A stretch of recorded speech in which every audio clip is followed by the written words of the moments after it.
Okay, lesson 10 is going to be clipping mask.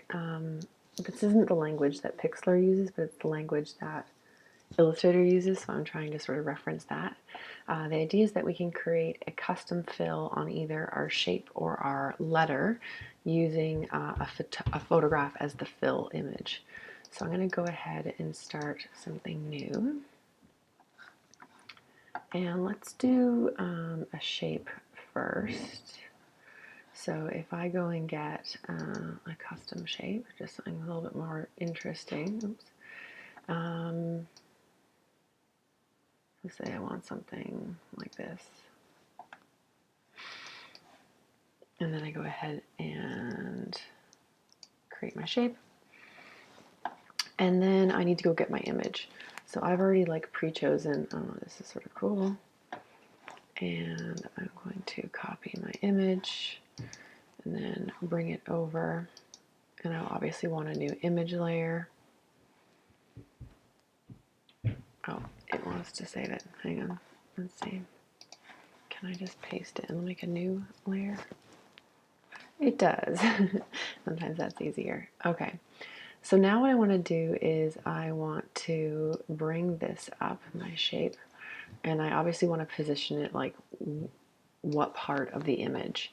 And if I'm having a hard time sort of visualizing that, I could bring down the transparency of my shape so that I can still sort of see through it to see like what part of the picture I want. Okay, so what I want to do is use this sort of like flare. I like it there. Okay, so now what we want to do is we want to select our, like the part that we're going to be keeping, right? But we want to be selecting it on the image. So let's use our magic wand. Actually, let's bring this back up. So what we're going to do is we are going to use our magic wand to select our shape, right? But then what we want to do is we don't want to be on this layer anymore. What we want to do is go down to the image layer, right? So I'm going to turn this off. And that's what we want, right? So what we're going to do is we're actually going to select the opposite of what we have, the inverse, and delete it, leaving us with what we do want. Bit of a tricky concept. So right now we have what we want, but we want to get rid of everything else. So which is that's what we got to sort of figure out. So what we can do is we can right click on our selection and we can invert our selection. So now what you'll notice is that you can see the selection all around the whole image. And what that's saying is that you actually have all of this selected, everything else. And then all we need to do is hit delete, which gets rid of it.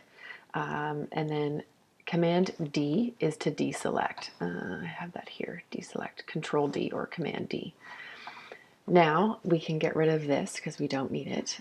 We just used it for our, and now we have our custom shape in our custom fill with a photo. Let's do that again with a letter. So let's do a text layer. And so let's do, I'm going to do B for Bartlett. So with this, you definitely want to have like a chunkier type of font. And I am going to want it bigger. Okay, so the only problem with this is it's got this sort of texture, so maybe that's not a great one to pick.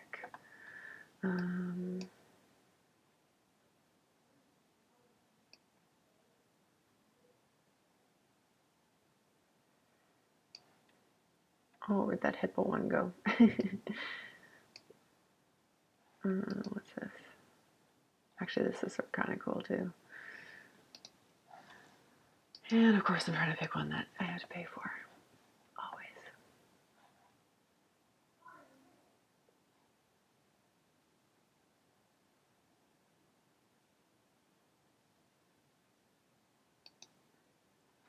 Oh, always. Okay, this one's terrible. Hang on. I need to find something that's a little bit better. I do find that the fonts really lag. Okay, there. It keeps changing from what I want. Okay, so now I'm not even doing anything. So now we have the font that we want to use. And again, we're going to go get another picture. So say for this one, I want like underwater. And this is kind of cool. So again, I'm going to copy my image, bring it into my workspace. By just pasting it, it will make itself a new layer, which is nice. And then what we want to do is obviously line these up again. I need this to move. It keeps jumping to the picture. So I'm just going to lock that and move this over. Oh, it's because I don't have the move tool. Why won't it move? Okay, and I'm going to obviously bring this up again so I can see that they're properly aligned. All right, I need to make my picture just a tiny bit bigger just so it will fill. And again, I do recommend using that lower transparency to see what you're going to actually end up with. So I think I want some, this big fish here. So like there. All right, so again, once I'm happy with that, I'm going to bring the transparency back up. I am going to use my selection tool to select the bee, right? But then what I want to do is I want to go back to my picture image, right? And what I want to do is to select the inverse. So again, I'm going to right click on my selection, invert my selection, everything but the bee, and then delete. And then deselect is command or control. And so that is how to create a custom photo fill or a clipping mask using Pixlr.